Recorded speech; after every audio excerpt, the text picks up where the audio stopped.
Welcome to worship with the Universalist Unitarian Church of Peoria. My name is the Reverend Jennifer Innis. It's my great joy to be the minister with this congregation of people of all ages at all stages of life. This is a beloved community, growing in mind, body, and spirit, loving wholeheartedly, embracing freedom, and adding to the wholeness and the healing of the world. We welcome folks of all ethnicities and races, sexual orientation and gender identities, politics, economic and social situations, and abilities. We advocate for human rights, and we strive to be good stewards of this one earth. So in recognizing the deep network of relationship of which we are a part, we also recognize the context and the land upon which we gather. This is the ancestral home of the Peoria people. They and many other nations were here long before the first European settlers came down the Illinois River. So we take a moment, as we have been asked to do, to recognize the Peoria people for who they were and for who they are today. I want to thank folks for joining us in person and online. We recognize how powerful it is to come together, to be with other people, to expand our circles of care and kindness. So if you are new to us, thank you for taking a little bit of a risk and coming and joining us today. If you have any questions, we have greeters, ushers, lots of name tags, help us get to know you. Also, everybody is welcome to come and join us after service in Fellowship Hall for coffee and conversation. If you're joining us online, you can have the conversation there as well. And I want to invite folks to do a little check of your personal devices to see that they are in worship mode, whether buzzy or silent. If you need some assistance, don't be shy. We help one another, whatever the tech. Okay. I have a few notes for today. First, I want to thank Aaron Robeson for decorating our altar for this month. This is kind of in the spirit of Imbolc and Bridget and so on. She is taking up from Joe Lakota, who was added to our January arrangement for the past month. Let's see. So after service today, I want to invite folks who want to get to know more about the congregation, want to get to know more about the meaning of membership, and join Jesse Laughlin and Regina Stanley for lunch, for conversation. Childcare is provided as well. Let's see. In a couple of weeks, we are a love-centered congregation, so how can we not make good use of Valentine's Day itself? So we have our Love Wins Valentine's kind of dinner. There's going to be a dance. It's a little fundraiser. So that will be February 14th. If you're like, I don't know what to do on Valentine's Day, here's the thing to do. Come on over. Get your tickets now. You can see information online or at the table in the foyer about how to help with this fundraiser and also how to buy tickets. In a couple of weeks, we recognize Girl Scout Sunday, and the Scouts Connected Congregation will sell cookies, because you've been waiting for cookies, have you not? I mean, come on. So that will be February 15th after the service. We'll recognize Girl Scout Sunday during the service as well. And now I'm going to invite us to rise in body or spirit for our opening hymn, number 159, This Is My Song. It is in the gray hymnal, if you like the music.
Be seated.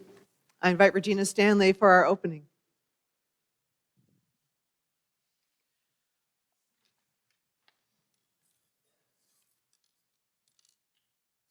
And Yet You Persist by Reverend Gretchen Haley. Though you have been warned and given plenty of explanations, reasons to do otherwise, you have persisted to claim a life of joy and justice. To carve out this time, this space for the renewal of your own heart. Despite all the reasons, the resistance fighting for your attention, luring you towards fear, you persist to practice gratitude for this day, this life that has been given, this chance to begin again. And so, let us gather that we might offer one another courage, strength, healing, hope, and this promise to persist in kindness, persevere in compassion, and prevail in a life that is for more than ourselves. Come, let us worship together.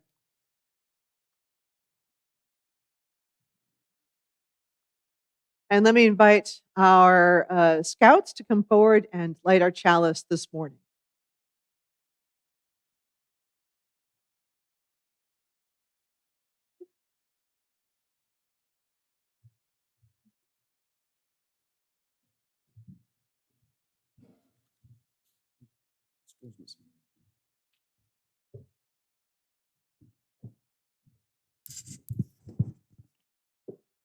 We light this flame for the wisdom that comes beneath thought in our heartbeat. Our breath, the subtle flutter that says you are still here. We light this chalice to remember resilience begins in the body's quiet language, whispering us along.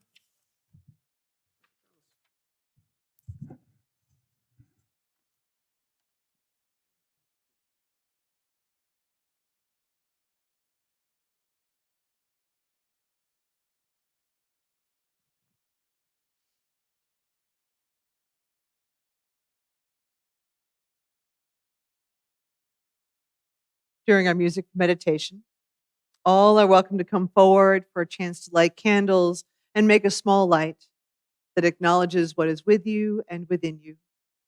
If you are online, I want to invite you to let these candles be for you as well. Let us enter into our music for meditation.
from Abraham Heschel.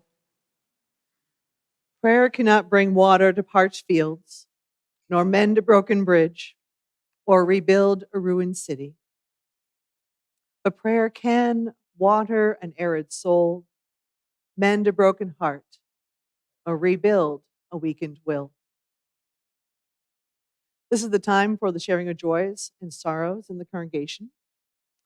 And I want to begin with a big joy from Bernie Humphrey, who has just put this word out to us. Excuse me.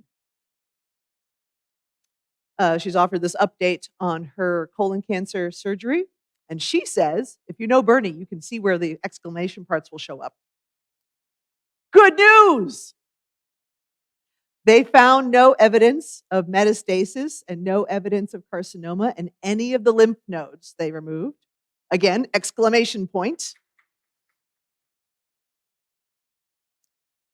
I want to thank everyone for all the messages of concern, care, and encouragement I received during my recent bout with cancer.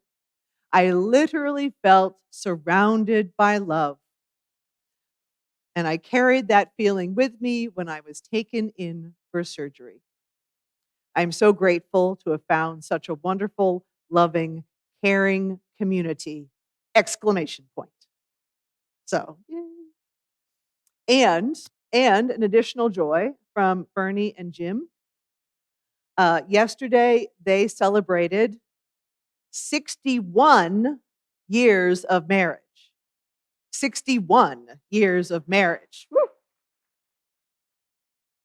They whooped it up quietly at home. We love it when a joy can just be that joyful, right? I want to thank everybody who was part of the Know Your Rights training yesterday. Michael Gizzi did a great job. We had about 70 people. We ended up here in the sanctuary because we knew we were going to have a lot of people.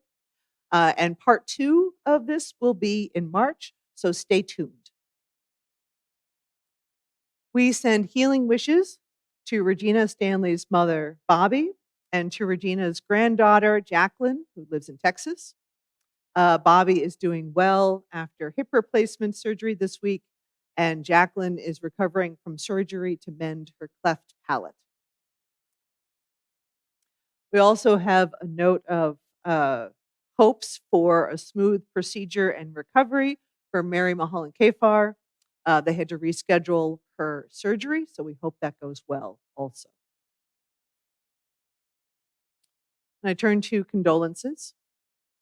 We offer condolences to the friends and family of Cindy Herman. Cindy died on January 22nd at the age of 78. The family is not having a memorial, but we as a congregation will be reaching out to her friends and we'll be having something here in honor of her. So stay tuned. We'll let folks know when that's scheduled. In our larger world, amid everything else, I need to include the people of Iran. They have been protesting domination by their religion-based government for over a month. Thousands of people have died. Tens of thousands have been arrested. And for the sake of the people crying out against the terrible management of their leaders, and for those who've died and those who continue to suffer, may there be some path to peace, some path to liberation.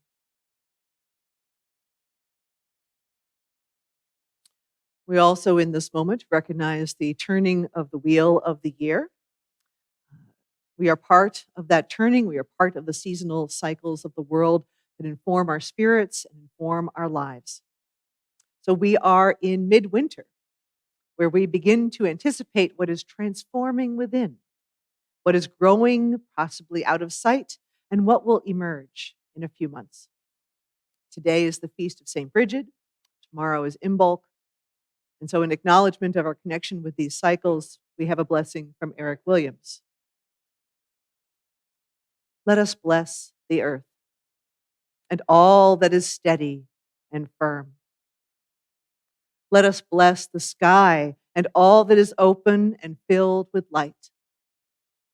Let us bless their union wholly and without ceasing. Let us bless their children, the bounty of field and forest, stones, plants, animals, and all living things. May the gifts of earth and sky strengthen, refresh, nourish, and heal all the peoples, all the beings of this earth. Blessed be. I invite us to hold one more moment together. In our circle, we have room for all the names, all the milestones, all the joys and sorrows that are among us, that are within us. I invite us to hold one more moment in quiet together. Breathe with me and pause.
Shalom, salam, amen, and blessed be.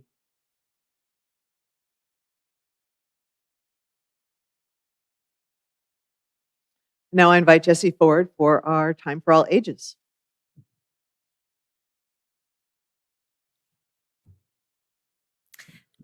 So at the beginning of our Time for All Ages today, we are going to start out by recognizing the Scouting America Scouts in our congregation.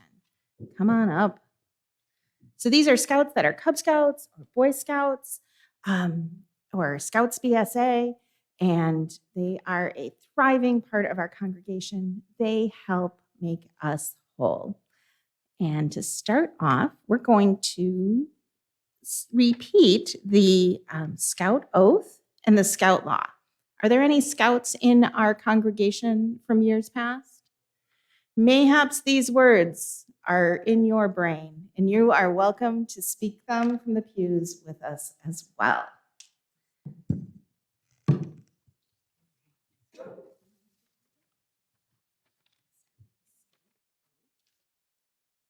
On my honor, I will do my best to do my duty to God and my community and obey the Scout Law, to help other people at all times, to keep myself physically strong, mental awake, and morally straight. And now for the Scout Law.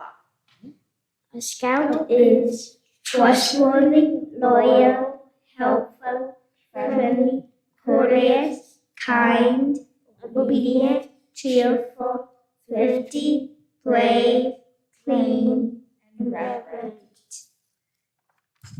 Thank you so much for helping us with that.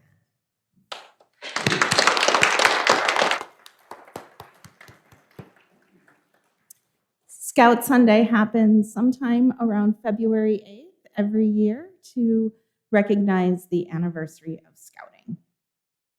And you may have noticed some things around our congregation that have been provided to us from Scouts of the past. There's some service projects that have been done, and they are a vital part of our community. So, for part 2 of the Time for All Ages, today we're going to do something a little different. We're going to do a little stretch. And I invite you to think about where you would like to stretch. You might want to stretch while seated. You might want to stand up and move to the center aisle if you'd like. You might want to stand up in the pew. It might be a little awkward to try and stretch in the pew. So think about where you want to be. If you are a younger person and you're feeling kind of wiggly wobbly, I invite you to stand up and get into the aisle. Our stretch today is called a social justice stretch. We all need to stretch our social justice muscles, so that's what we're inviting you to do today. I'm going to invite Reverend Jennifer over to speak the words so that I may stretch for you all. All right.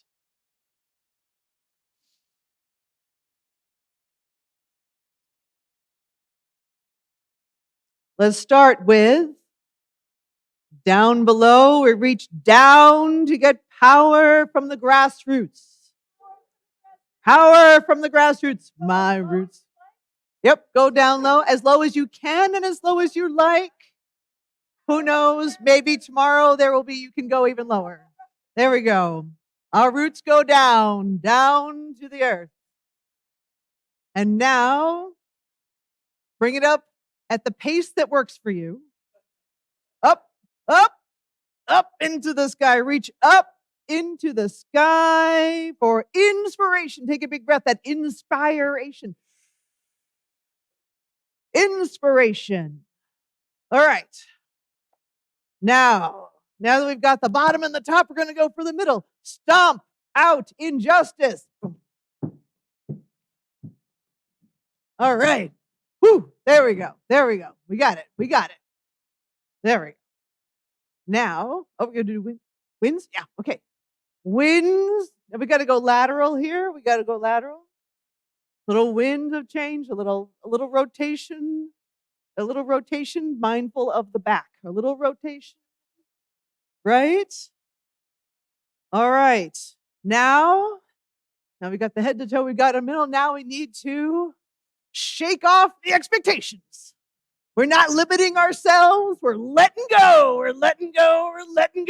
Yep. We can do it. We think, oh no, I can't. No, yes, you can. Yes, you can. Shaking off the expectations. And finally, we shine. Shine our superpowers out into the world. We're shining that superpower out into the world. If only I had my phone, I could get the photo. Woo, baby. Take a picture in the mind here. Yes. We shine on me. There we go. We're shining on. All right. Thank you. Get the blood pumping, moving along. And thank you, Reverend Jennifer, for helping me out. I didn't think I could reach the grassroots and be on a microphone. So I appreciate it. I invite the kids and volunteers to join me for religious education while the congregation sings us out.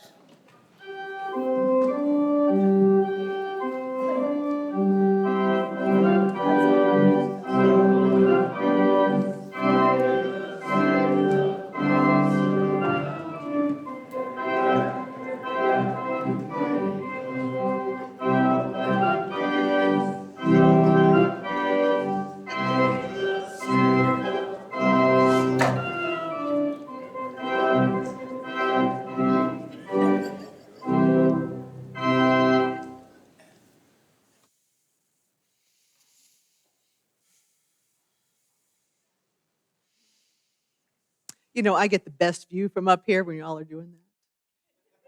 I tell you. My colleague, the Reverend Victoria Weinstein, reminds us about how the offering is a ministry, one that is deeply pastoral as well as practical. For every week, we take up an offering in our church, and it's good to remind ourselves that sometimes the offering is symbolic as well as just straight up useful. We know it is through pledges that we build our budget and fund our yearly programs and ministries and worship and education, to pay our staff, cover the cost of our buildings, and have the heat. We love heat, yeah? This is a good thing. And we know I know, we could easily send in a check during the week, just let that monthly contribution ride at any convenient time. But what we do in worship, in our time set aside, is that we pass the plate. It is part of our community expression of thanks for the blessing of abundance to visibly bring in a gathering at our most cherished hour of our week. Our offering says that the act of giving is essential to our well being, as anything else we do here on Sunday or anything else we do during the week. So, in that spirit, we receive the offering at this time. We also send forth a portion of our gifts out into the world with our Share the Plate practice. Half the undesignated plate goes to our monthly recipient. And for February, it is Peoria Proud. Peoria Proud is our local iteration of a body that supports diversity, equity. Um, it's a coalition to create safe spaces for the lesbian, gay, bisexual, transgender, questioning, intersex, asexual plus community. You can check out, there's already starting to make plans for River City Pride, which will be in July. We provide so much more and provide hopefully some advocacy in the state and locally. And really, it is such a place to help people feel warm and welcomed. So I want to invite you, if you are using the envelopes in the pews to make your donation, if you're contributing in cash, please make sure to put your name and whether that contribution is for a pledge. Go to the QR code if you want to pay electronically. And I want to thank folks for all the contributions, all that we do, all that we offer, that we may, one, sustain our community, and two, bring our good presence out into the world. And now, will the ushers please come forward?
Our reading today is from the Reverend Ashley Haram, one of our excellent uh, major staff with our Unitarian Universalist Association, and also one of the people who's been providing the most context and most communication about developments in her neighborhood and the community in Minneapolis.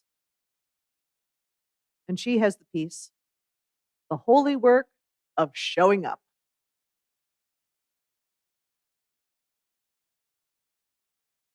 So let me ask, enter into a little bit of reflection here.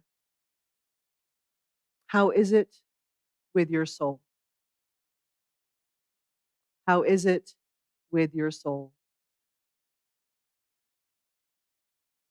That is the question that John Wesley, Anglican priest and the founder of Methodism, was known to ask of participants in small reflection groups. And I ask you because for me, this has been a hard month. And so, beloveds, consider, how is it with your soul?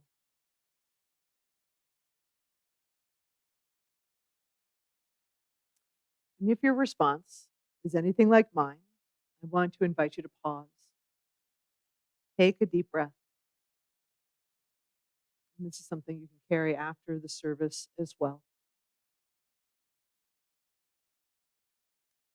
You might pause at another moment and say a prayer, sing a song, light the chalice. Feel the force of gravity pulling us all toward the same center, whatever helps you feel more rooted and less alone.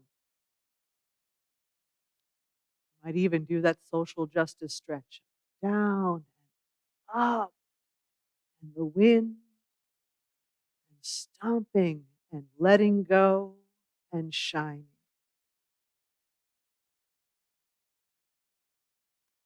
And it's okay to just not just do it once, like, oh, that was nice. Try to do that again and again.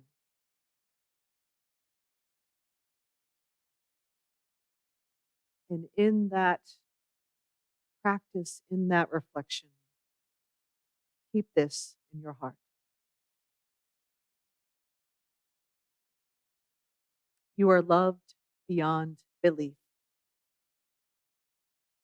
You are enough. You are precious.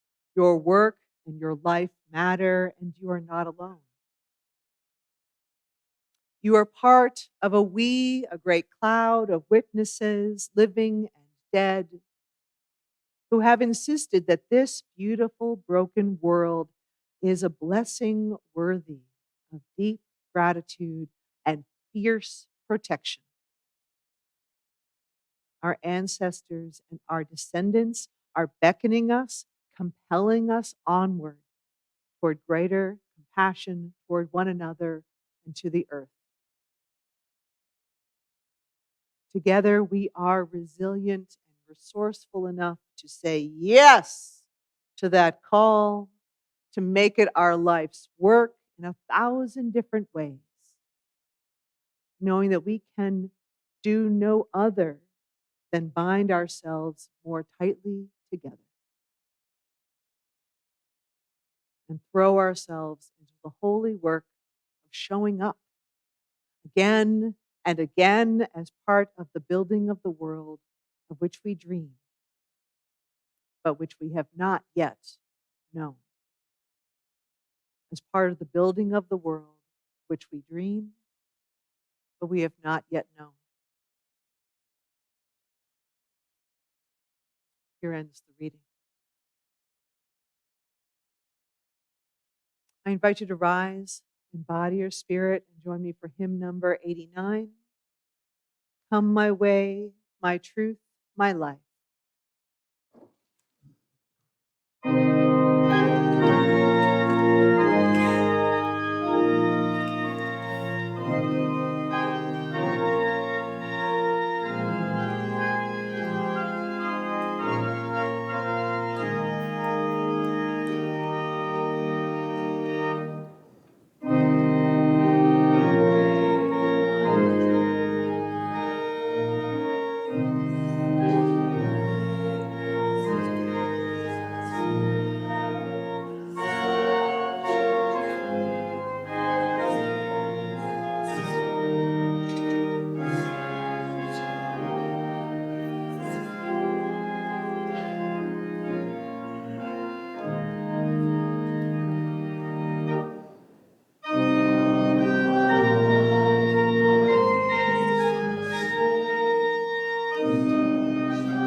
Please be seated.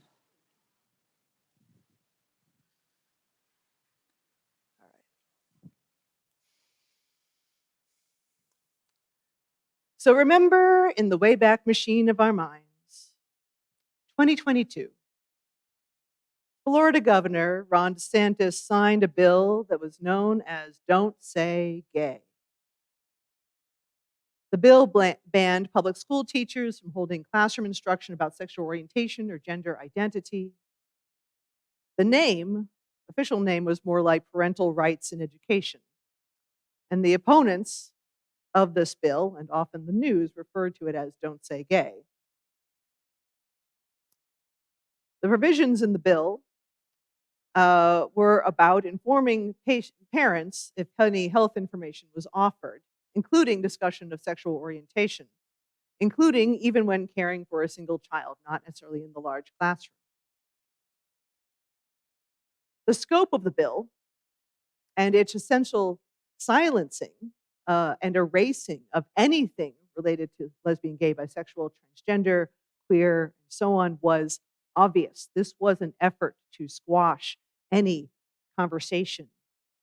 The Trevor Project said the provisions appear to undermine LGBTQ plus support in schools and include vague parental notification requirements, which would effectively require teachers to out their students to their legal guardians without consent, regardless of whether those adults were supportive.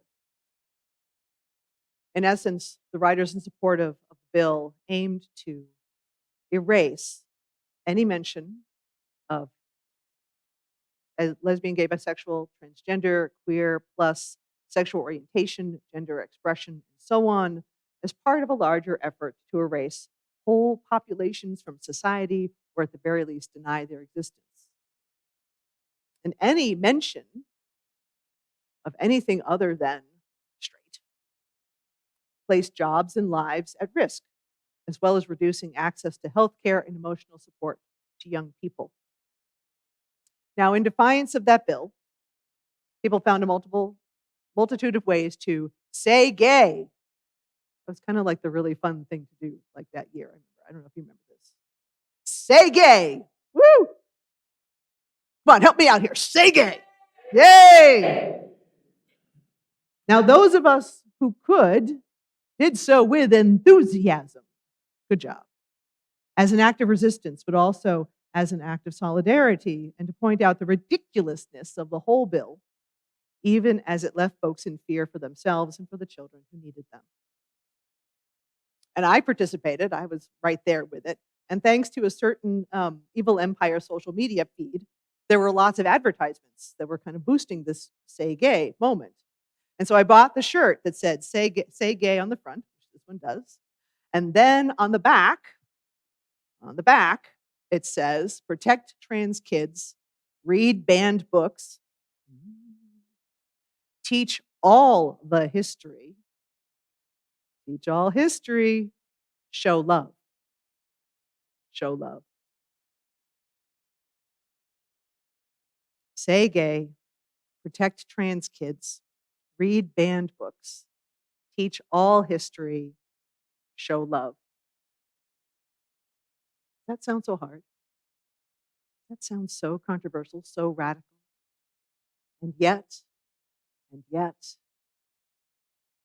now I don't wear the shirt often. I figured I should show up with this today. But I've started to use it more when I travel. One, it's a good travel shirt. It's nice and dirty and black, spills, right? So when I travel, whether by plane or by car, one of those moments in the course of traveling will feature me with this shirt. Last year, I wore it on the day when my family and I were driving to our Unitarian Universalist Association annual gathering in Baltimore, Maryland. And that was the day we drove across West Virginia and Virginia to get into Maryland. And not like the big highways either. No. This is the mountainy, wiggly ones. Yeah. Now, in the wearing of this, I have yet to receive a negative comment. On the other hand, at least once on every day that I wear this, people stop and compliment me. Say gay, protect trans kids, read banned books, and teach all history and show love. It is a small form of resistance. It is personal and public all at once. It is a witness and a word that might inspire someone, that might encourage someone to say, yes, I can keep doing this too, or at least let folks know they are not alone.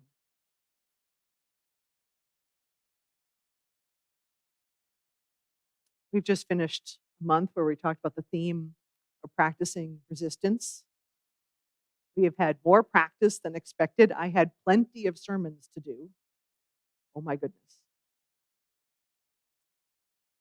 But we're entering into a moment, I'm going to take this moment to transition a little and talk about both resistance and resilience, which is our theme for this month, embodying resilience.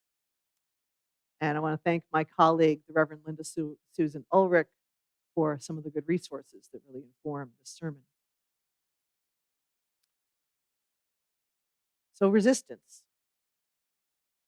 We can think of resistance as the ability to recognize and resist negative social influences and risk behaviors, including learning to go up against those who dare limit who or what you choose to be, and to advocate for what defines the best you can be.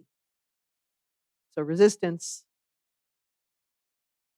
is to recognize and resist negative social influences, risk behaviors that might limit who you are and who you can be. Another way to think of it is resistance may be thought of as a form of psychological and behavioral immunity to distress and dysfunction. It is immunity, psychological and behavioral, immunity to distress and dysfunction.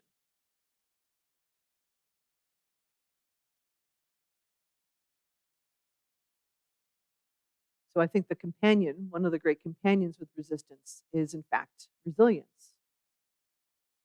Now, I want to say, so the word resilience, I think, can be sometimes overused. It's one of the words that people often come up with when someone they know is facing hardship, and we don't always know what to say. We don't always know how to comment. Sometimes the scope of what they're facing is so big, and we don't really have a lot to kind of unpack the entirety of it. And so there can be a temptation to say, well, this will make you stronger. You'll come out of it better. You'll be more resilient. Oh, they're so resilient is a great compliment. Right? I mean, it is. And it seems to be also, I think there's moments when can we retire resilient a little bit? Thanks, I don't want another reason to be resilient. I will not wish upon anyone another flipping resilient experience. Yeah. Yeah. Like, no. I don't need more. You don't need more. No. Okay. So that being said, let's claim it instead. Resilience, one definition is that it is a process of people dynamically and positively adapt to the context of adversity. Adapt within, not to, within the context of adversity. And that can include various factors of individual and group, the population, to all learn resilience, adapting or becoming immune to overcome risks, and to rapidly and effectively rebound from psychological and behavioral disruptions. So there's a real and, I think, in the resistance and the resilience. As my colleague, Reverend Linda Susan says, a way to think about resistance is that it helps us keep out the negative impacts, and resilience helps us bounce back from the negative impacts. I'll say again, resistance helps us keep out the negative impacts. Resilience helps us bounce back from the negative impacts. Resistance interrupts harm. Resilience helps us respond when it shows up. And by all means, the experience of resilience and resistance really begins with our own selves. What does this mean in our bodies and minds and souls? And it is, of course, highly subjective. How I receive something, how I respond to something is truly based on my perception, my emotions, my history, and much more. And there's much to be said for, and we complement one another on kind of wrestling with the struggles that we go through and finding a way through. When faced with a night of the soul, we find a path into the morning. And that is indeed something to cherish. Our individual capacity and potential is powerful and not to be underestimated. And at the same time, it's easy to put all the pressure on ourselves and take all the responsibility, saying it's got to be up to me. And I'm a failed character. I have a failing of character if I don't figure it out, if I don't respond with resilience, if I don't rise, if you will. It's such a challenge we have ingrained from our society in so many ways that we think we should have to navigate the world by ourselves, no matter how hard. What's also daunting and can undermine any resistance efforts, especially whether grand or modest, is the impossibility of a proportionate response to the depth and scope of terrible attacks and oppression in our world. There is no way that I, as one person, can survive and resist the scale of fascism and oppression and bias in the world. There is no way that I, as one person, can do this alone. And so the impossibility of this, of being able to feel like we can at all be strong enough. And yet we see more stories, and it is relentless, all that is so heartbreaking and violent ends up being taken in by us, and we feel stuck and holding far too much pain and don't know what to do with it. No one person can possibly be a whole movement.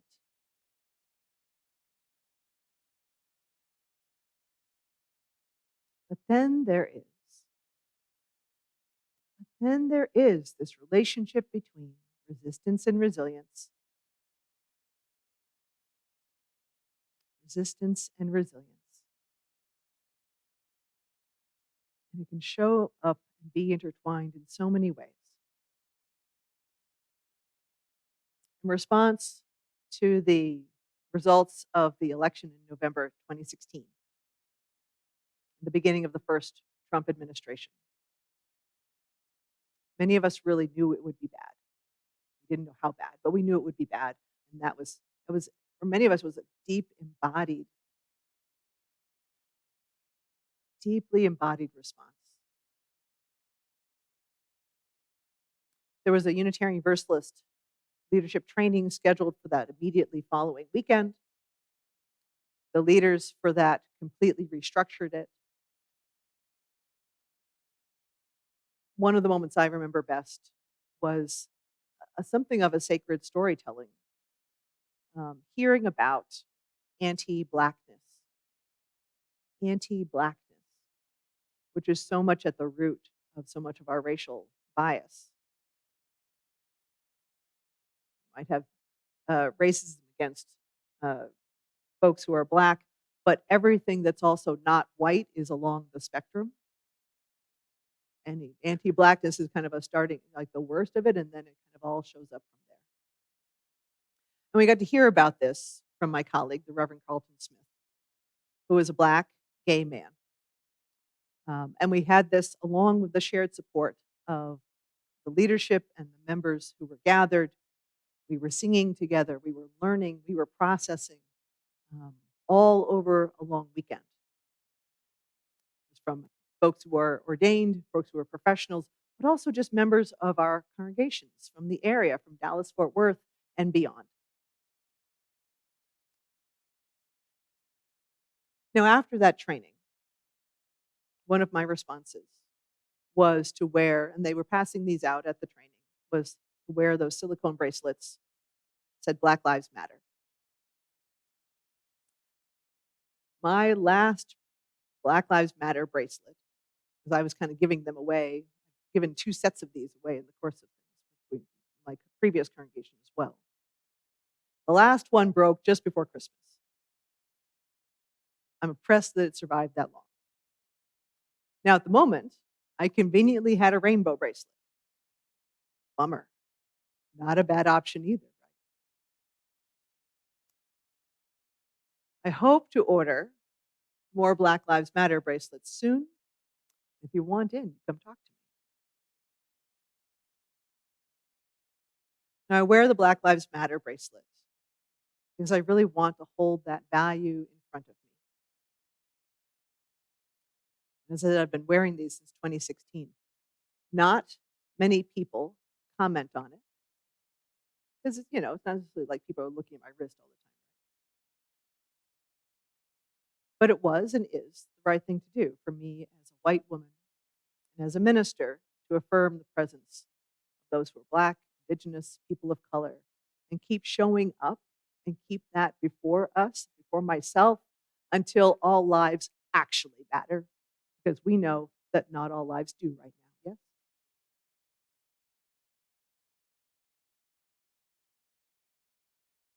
Author and guide Adrienne Marie Brown, in her work Emergent Strategy, says resilience is unveiled when we are triggered, injured, heartbroken, attacked, challenged. Resilience is unveiled when we are triggered, injured, heartbroken, attacked, and challenged.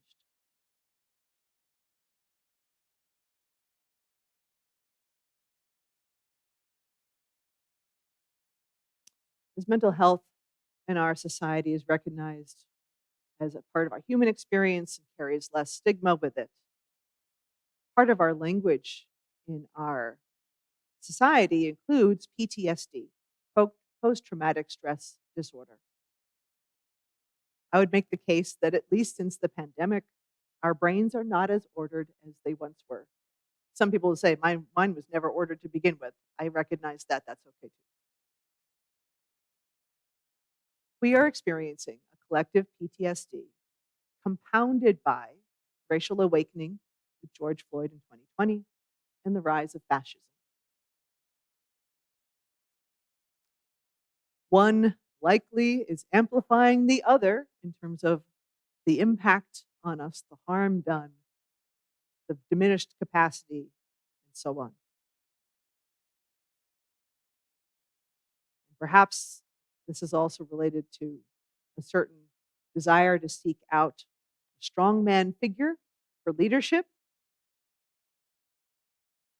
but finding out that that figure is not at all in line with what's more important, which is the care for our neighbors. My colleague Linda Susan put this together about traumatic stress disorder and post-traumatic growth in the world of resilience here. Post-traumatic growth describes someone's capacity to turn a traumatic event into an opportunity to heal and grow, while another might be totally undone by the same event.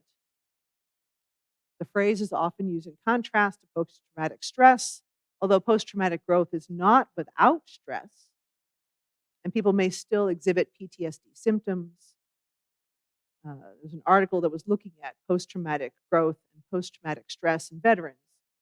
It gives the example of someone who may have become more spiritual and closer with friends and family following a war. They might have more connection, but they also might still be experiencing nightmares and a startle response to loud noises.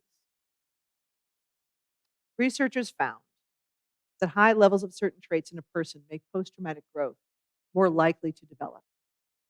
And these include interpersonal ones, such as humor and kindness and leadership, cognition, creativity, curiosity, and fortitude, honesty, bravery, temperance, forgiveness, modesty, fairness, transcendence, gratitude, hope, and zest. Openness, agreeableness, effort, and perseverance also were positively found. And on the other side, greater levels of perceived harm and threat and uncontrollability during a traumatic event was associated with higher levels of growth in survivors of trauma. So, what the researchers found, there was a path here. They found that pro-social behavior, defined as actions intended to help another person, such as volunteering, service, providing financial aid, these activism-oriented deeds are seen to have a positive social impact on the individual, the community, and on a global level. Pro-social interventions rooted in altruism may be helpful to facilitate resiliency in survivors of violent trauma. This may be especially true for individuals from collective cultures and individuals who have naturally gravitated toward activism following trauma have experienced greater well-being from helping others. They regain control, reconnecting with community and with meaning making, have helped the trauma survivors feel empowered, feel resilient. And while many westernized interventions are aimed at a specific pathology, PTSD and depression, anxiety, a specific diagnosis, activism as an intervention may increase a person's overall being, thereby making it more holistic. So, in a deeply traumatic moment, what the researchers found was a higher likelihood of increased capacity of healing, of being able to connect, be with one another when people were in service to one another, when people were able to respond and care and genuinely help another person, just to simply be of service. It's also good to note how much so many of these characteristics were showing up in terms of creativity, of energy to reach out and beyond the self and have a sense of humor, have a sense of fun, have a sense of letting go in that form of forgiveness, of simply being kind, and how all of that was fostering hope, possibility, and energy. Certainly in this moment, we've been benefiting from the value of humor, both as a way of just releasing a good laugh, but as a way of revealing truth, reminding us what is important, pointing out that the emperor has no clothes. I'm so sorry for that image. I'm moving on. Moving on. Spiritually, metaphorically, yes. Oof, baby. See? John Oliver, John Stewart, we're just going to go there for sometimes on Sunday morning. You just never know what's going to show up. All right. Revealing truth and reminding us that what we see is really happening. Reminding us that what we see, what we value, what is important is in fact real and true. And then being able to find a little humor, to find a little joy, and to laugh together. To laugh together, which means that we keep breathing. We keep breathing. We're not just holding it in and waiting for the next blow, right? We keep breathing. We keep affirming our experience of the world. Yes, the world is here and it's real. And as awful as it is, knowing what's actually real helps us be able to then make a plan. So appreciate that Heather Cox Richardson does so much of this work for us and then says, I want to know the facts because then I can make a plan. There we go. And to not allow ourselves be diverted by misdirection, by denial, by outright lies. Serving together, serving others, helps us reveal and sustain what's important.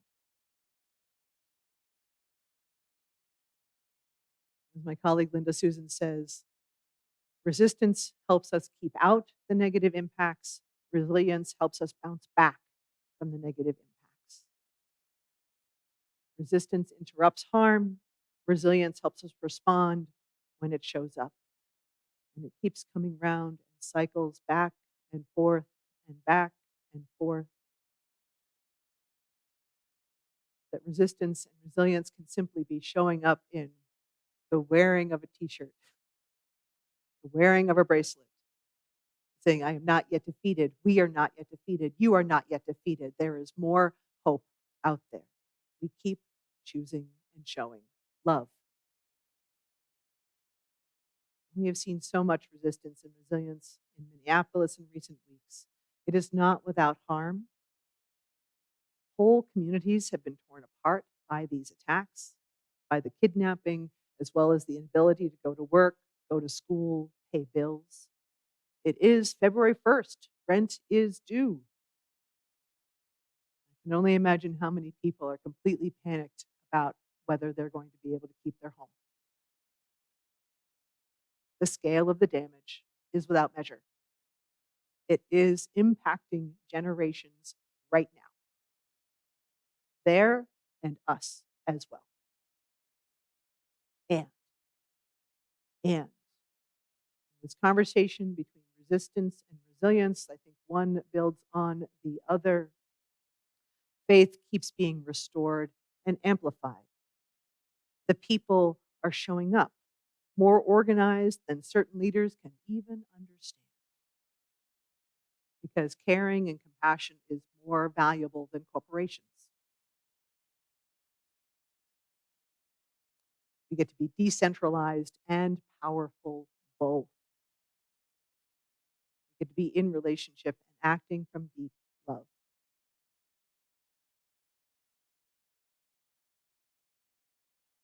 As we are in this moment of this season and cycles, reminding us of so much is possible, so much is becoming, even when we can't perceive it, we know it is still there.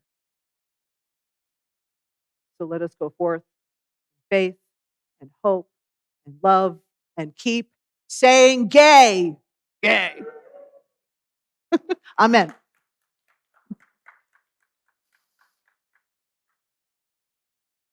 Please rise in body or spirit for our closing hymn, number 100. I've got peace like a river.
Good morning on this cold winter morning. Isn't it lovely that we can come here and feel the warmth of all the people? Excuse me.